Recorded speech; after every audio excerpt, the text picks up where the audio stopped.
Pyramid TV, we are on time.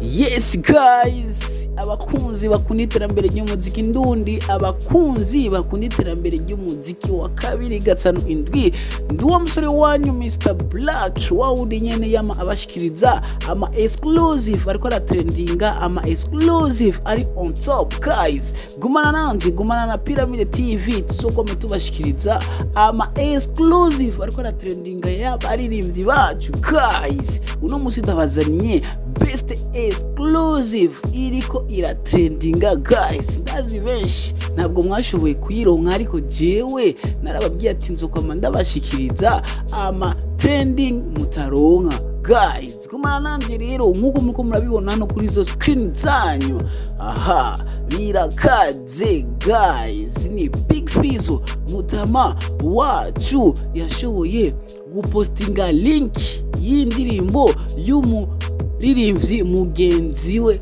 guys.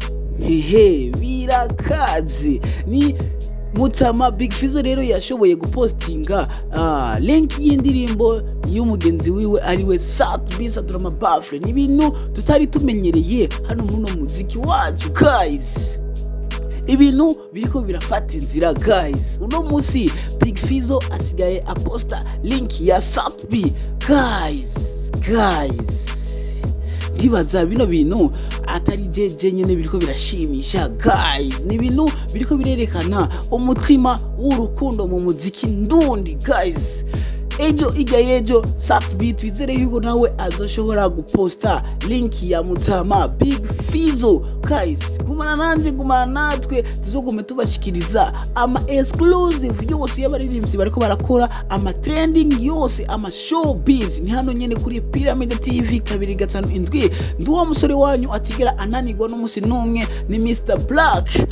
Icyo tubasaba nuko mubandanya mudusapotinga, mubandanya mudushigikira, mukubandanya mukurikirana ino TV yacu, mu gukomanta no kudusigira like yanyu guys. Turabakunda gose.